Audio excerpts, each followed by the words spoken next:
கொடுத்து பாசம் வைத்திருந்தேன் பாசக்காரண்ணா. நீயுமான நம்ம மறுத்து விட்டாய். என் மீது வந்து பாசம் அளித்த பையா நமது பாசம் எல்லாம் பொய்யாக்கி விட்டாயே அண்ணா. நானாக விட்டிருக்கிறேன். பொய்யான வார்த்தை என் வார்த்தை கேளுங்கள் அண்ணா. உன் வார்த்தை நான் கேட்டிருப்பேன். எப்போது தெரியுமா? உடைய கருவுக்கு காரணம் யார் என்று கூறியிருந்தால் அப்போதும் வார்த்தை நான் கேட்டிருப்பேன். அது மட்டும் கிடையாது. உடைய கருவுக்கு காரணம் யார், அந்த ஆடவர் யார் என்று உரைத்தால் அவருக்கு உனக்கு திருமணத்தை செய்து வைத்து விட்டு நம் சொத்து அனைத்துமே உடைய பேரில் எழுதி வைத்து விட்டு நானும் அண்ணன் வெளிநாடு போக வேண்டிய அண்ணனே வார்த்தை உரைத்தார். அப்படி இருக்க நீ யார்? ஒரு நாட்டு இளவரசி.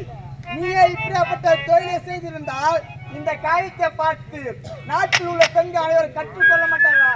ஆகையால் இன்று முதல் எனக்கு தங்கை ஒரு இருந்தால் இன்று முதல் எனக்கு நீ தங்கையே கிடையாது. என் வார்த்தைக்கு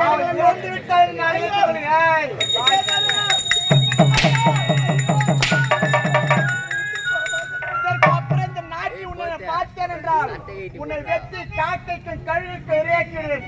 என் முகத்திலே முழுகாது.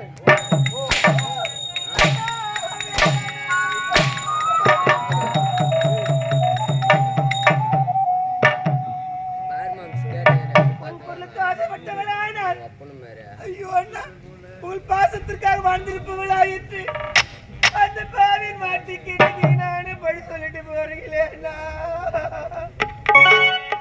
சத்தியபடி நாட்டிலே இருந்து சத்தியத்திற்கு கட்டுப்பட்டு இருக்க வேண்டும். நீ ஒரு சாகசக்காரி காமந்தக்காரி என்று வீணான வார்த்தையால் சுட்டெடுத்து விட்டாய் அண்ணா. தீயினால் சுட்ட புல்லாறு மாறாதே நாவினால் சுட்டவடு என்று சொல்வார்.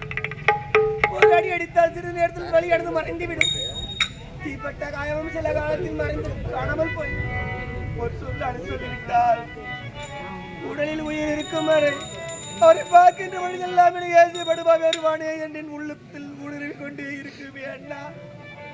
என் பாசத்தினை வந்து விட்டாயே அந்த பாவி அண்ணி.